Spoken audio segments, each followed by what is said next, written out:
Pay close attention. The news you are about to see is fulfilling Bible prophecy.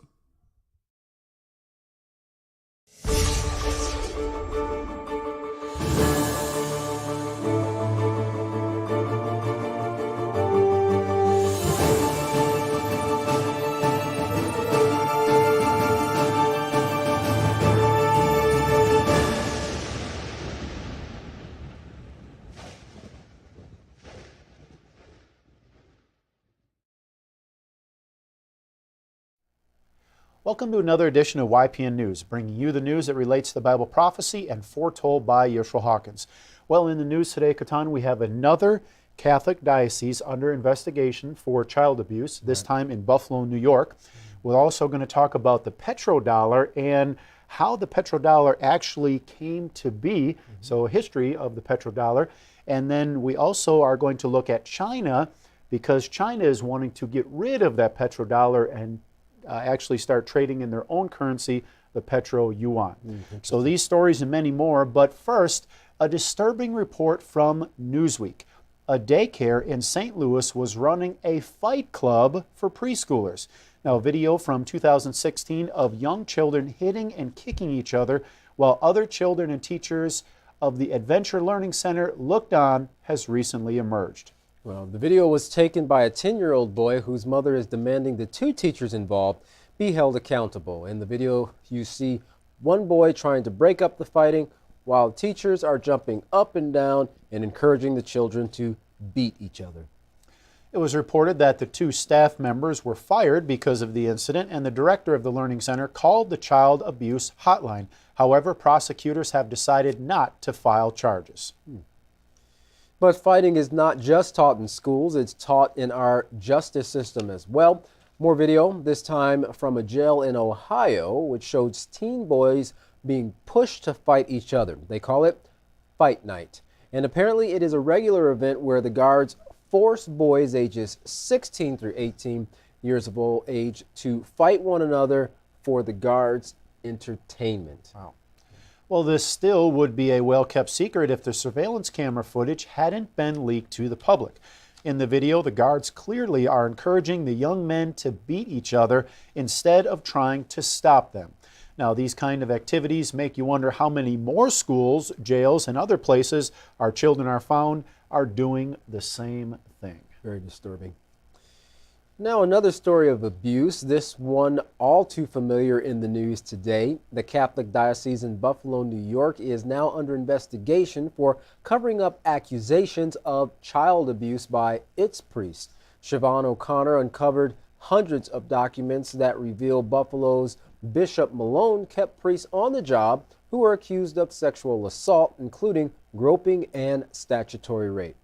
Even though Miss Connor says she loves her church diocese and even loved her boss, Bishop Malone, she could not live with the fact that he was allowing a cover-up abuse within her diocese. In an interview with 60 Minutes Overtime, she said, "The reality of what I saw really left me with no other option because at the end of my life, I'm not going to answer to Bishop Malone, I'm going to answer to God," she said. She came across some of the sensitive files while working in the bishop's offices. She began taking pictures with her phone. Soon that turned into making copies of the files with the copy machine in the office, and none of this seemed strange to those around her because, as she explained it, it was her job to work with paper, and she was there every day, so she didn't raise any red flags. The documents, some personal files, and memos provided a window into how the diocese was handling abuse. O'Connor's decision to act was mainly influenced by the phone calls she was receiving at work from dozens of people who said they had been abused. Now, at first, she tried to get the bishop to respond to the calls, but he would tell her not to concern herself with it. Well, a few times O'Connor even felt compelled to share the victims' stories with the bishops, but he would not address the situation of abuse, only encouraged Miss O'Connor to stop taking the calls. By summer's end, she had become, quote, morally allergic to what she witnessed. She, as she was explaining, quit her job. She leaked the church documents anonymously to a WKBW TV station in Buffalo.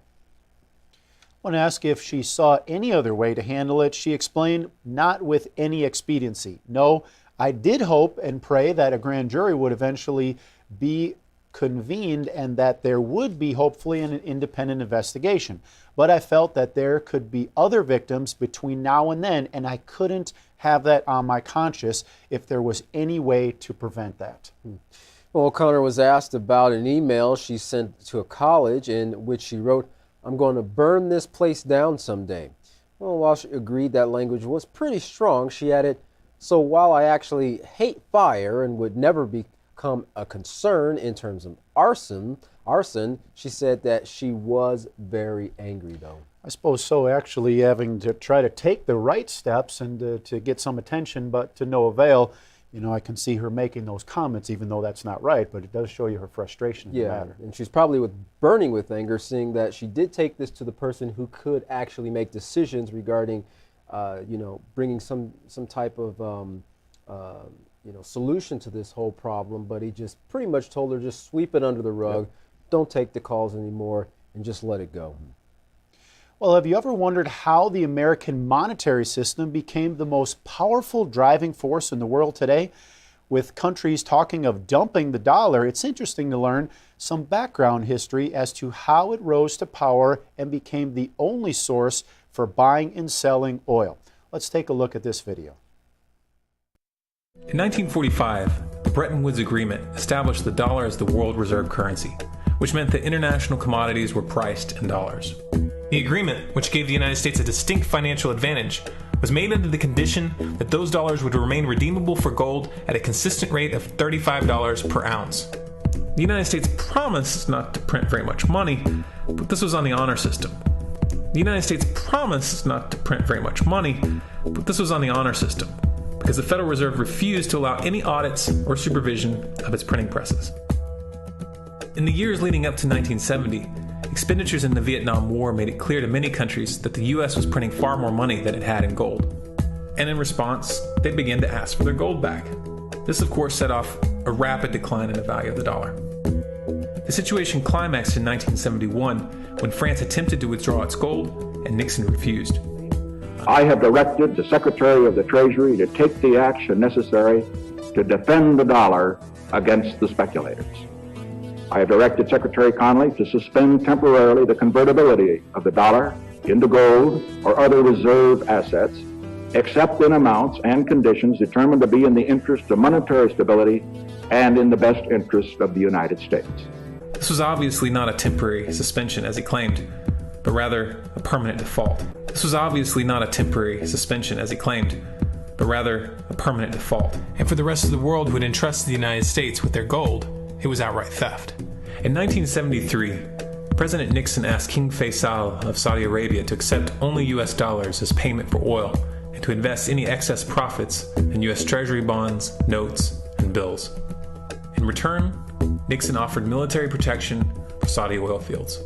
The same offer was extended to each of the world's key oil-producing countries, and by 1975, every member of OPEC had agreed to only sell their oil in U.S. dollars. The act of moving the dollar off of gold and tying it to foreign oil instantly forced every oil-importing country in the world to start maintaining a constant supply of Federal Reserve paper.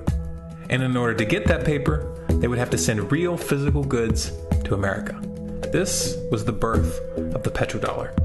This was the birth of the petrodollar. Paper went out, everything America needed came in, and the United States got very, very rich as a result.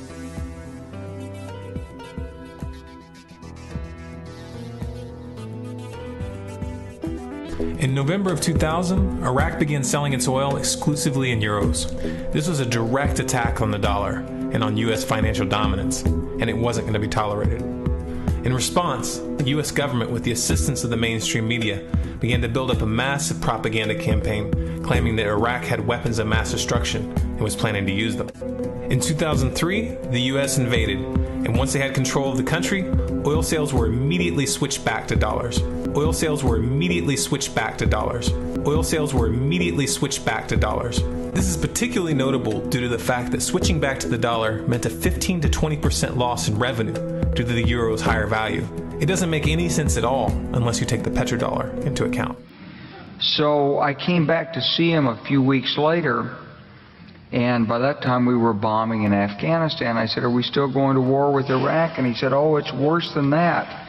He said, he reached over on his desk, he picked up a piece of paper, and he said, I just got this down from upstairs, meaning the Secretary of Defense's office today, and he said, "This is a memo that describes how we're going to take out 7 countries in 5 years, starting with Iraq and then Syria, Lebanon, Libya, Somalia, Sudan, and finishing off Iran."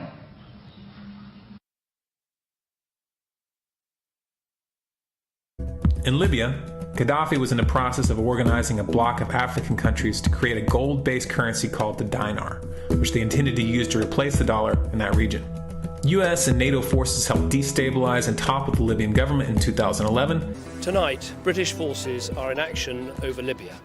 They are part of an international coalition that has come together to enforce the will of the United Nations.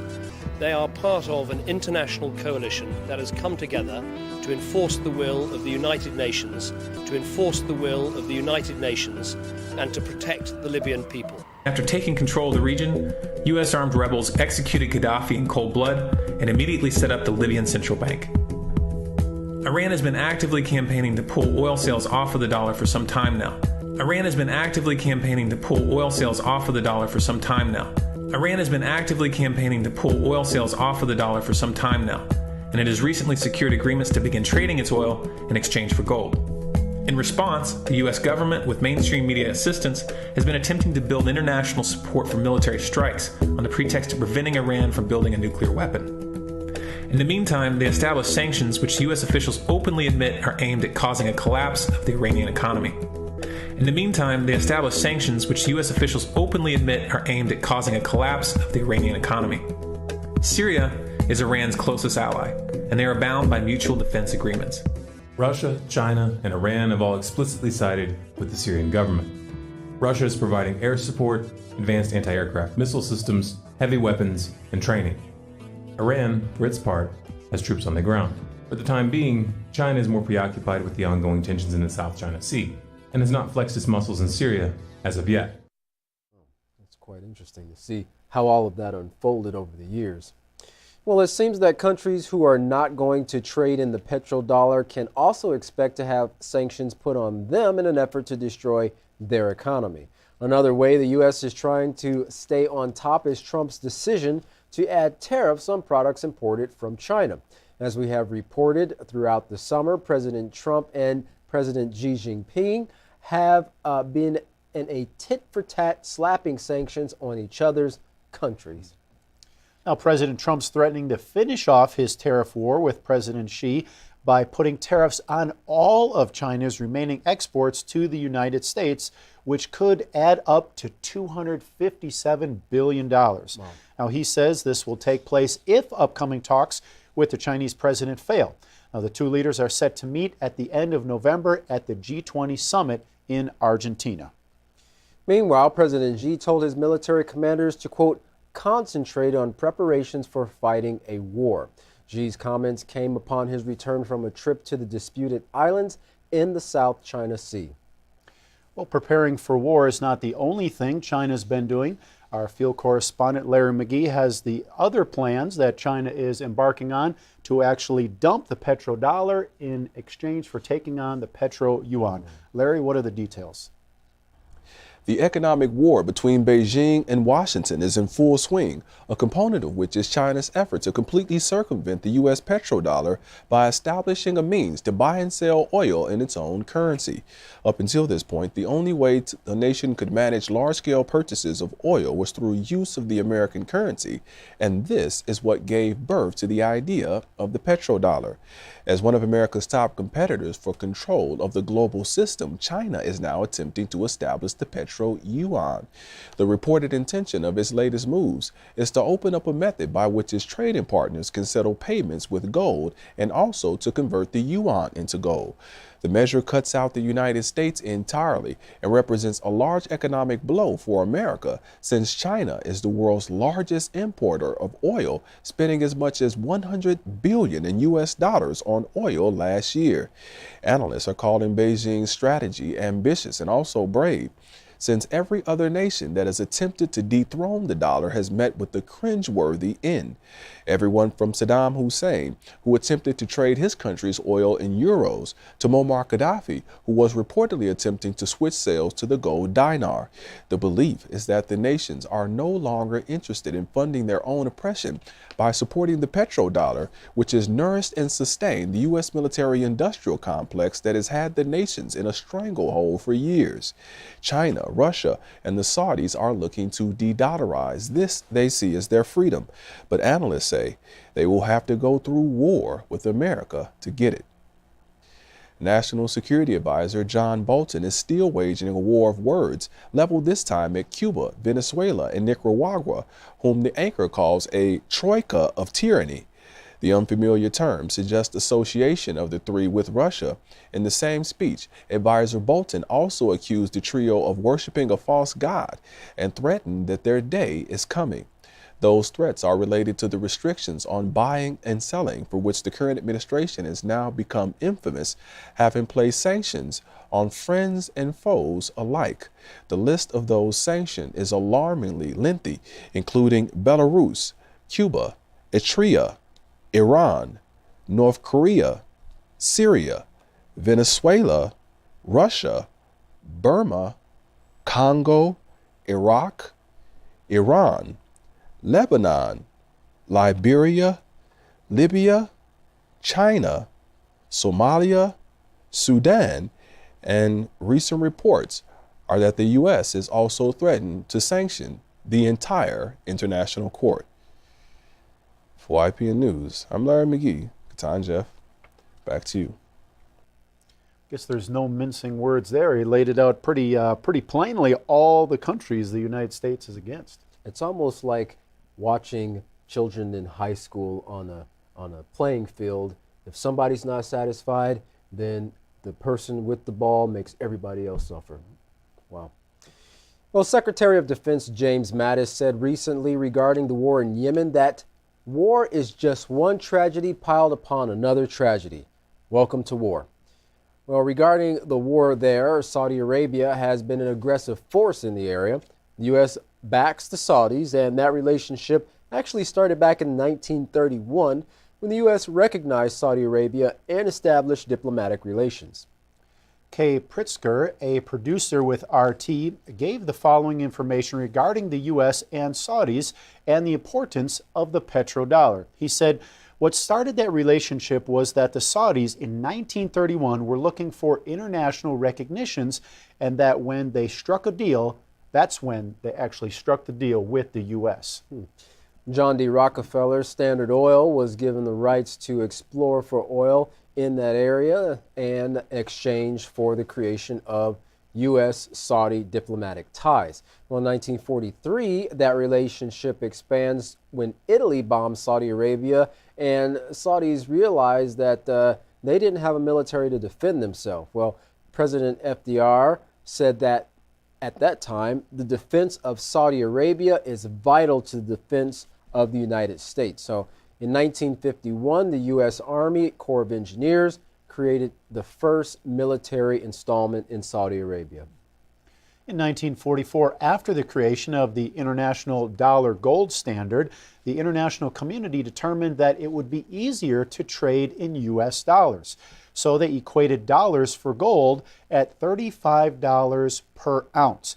Now, it was up to the U.S. to maintain this standard and was done on the honor system. But the U.S. violated the system and started printing more money than they had gold. So when the international community caught on to what they were trying to do, they tried to get their gold back, but weren't able to. So in 1971, President Nixon suspended the convertibility of gold into dollars.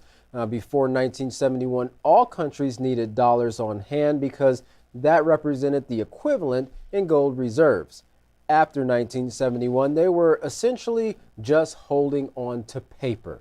So those countries didn't need the U.S. dollar anymore, so the U.S. had to figure a way to make countries once again depend on the dollar. The solution came in 1973, around the time period of the Yom Kippur War. Well, while the U.S. supports the Israelis and Saudi Arabia supports the Palestinians, the Saudis create an oil embargo and reduce the production of oil, which raises the price of oil in the U.S. So in 1974, Henry Kissinger goes to Saudi Arabia to strike a deal with them to end the oil embargo. One of the main points of that deal was that the U.S. would provide military support to Saudi Arabia. Now, the U.S. support started as a few millions of dollars in military support to hundreds of billions today. On the Saudi side of the deal, they agreed to only sell oil in U.S. dollars and get OPEC to do the same thing, hence the birth of the petro-dollar. Essentially, all countries need dollars on hand to buy oil, and of course, this is the only currency that will actually buy the oil, which causes all countries in the world to have dollars on hand to do so, which of course strengthens the U.S. dollar. Well, today the U.S. will tap Saudi Arabia, who is also the largest exporter of oil at 25%, and will ask them if they can raise oil production, which in turn lowers oil prices. But that hurts other countries that rely on oil export revenue like Russia, Iran, and Venezuela, countries that the U.S. and Saudi Arabia both dislike. The standard isn't the same, though. If a country tries to buy and sell oil outside of the petrodollar, it usually doesn't end well for that country and its leader. For example, in 2002, Saddam Hussein tried to sell oil in euros. Shortly after, the U.S. invaded Iraq. In 2011, Gaddafi tried to create a gold-backed dinar currency for, of course, the African continent, and NATO came in and killed him. All this goes back to the petrodollar system, which is very lucrative and needs to be maintained in order for both the United States and Saudi Arabia to be able to profit. Well, all this is a great history lesson, but what can we learn from it? What is the goal of the ruling parties of our world today? Let's finish up with this clip. Why did the United States attack Libya, Iraq, Afghanistan, and Yemen? Why are U.S. operatives helping to destabilize Syria? And why is the United States government so intent on taking down Iran, in spite of the fact that Iran has not attacked any country since 1798? And what's next? What are we headed for? When you look at the current trajectory that we're on, it doesn't make any sense at all if you evaluate it based on what we're taught in school. And it doesn't make any sense if you base your worldview on the propaganda that the mainstream media tries to pass off as news. But it makes perfect sense once you know the real motives of the powers that be. It makes perfect sense once you know the real motives of the powers that be. It makes perfect sense once you know the real motives of the powers that be. It makes perfect sense once you know the real motives of the powers that be. Katan, it is some very interesting history on the petrodollar, and it really shows you how the moves of the United States were really based on oil, and oil was a driving force in a lot of their decisions, which most people probably don't realize some of that history that we just gave right there in those clips. Yeah, and it's interesting that we've heard Yisrael Hawkins teach from the House of Yahweh, saying that it's actually shown in Bible prophecy, something saying not to hurt the oil and the wine. And of course, when we see, as we mentioned here in times past, when someone does something to hurt that currency, that revenue, they kind of pay the price for it, sad to say. Absolutely. It's amazing, though, that the scriptures that were written so long ago could predict exactly what was taking place in our time period right now, dealing with the oil itself. That's right. And that's just one aspect. There's been many more things that the scripture has prophesied. And of course, Yisrael Hawkins in the House of Yahweh has brought to our attention in previous sermons. And if you'd like to find out more about Bible prophecy and how it pertains to you and the current events that we are seeing today unfold right before our eyes, contact the House of Yahweh. And when you do, don't forget to request your free copy of the Prophetic Word magazine and the monthly newsletter. Here's how. To contact the House of Yahweh, you can write them at The House of Yahweh, P.O. Box 2498, Abilene, Texas 79604. You can call them at 1-800-613-9494. Visit them on any of their websites, Yahweh.com, YisraelHawkins.com, or Yahweh'sBranch.com. You can also visit our website at YPNnews.com. If you would like to email the House of Yahweh, you can do so by emailing info@Yahweh.com. For any international calls, please call the number that's on your screen now. And once again, don't forget to check out the greatest Bible study tools on the market today, absolutely free. The Yisrael Says program by going to YisraelSays.com and the Ask Yisrael program by going to AskYisrael.com. Well, don't go anywhere. Up next, explaining more of Bible prophecies and, of course, what you can do to prepare yourself and your family, Yisrael Hawkins. For all of us here at YPN News, I'm Katan Alexander. And I'm Jeffrey Heimerman. Thank you for watching.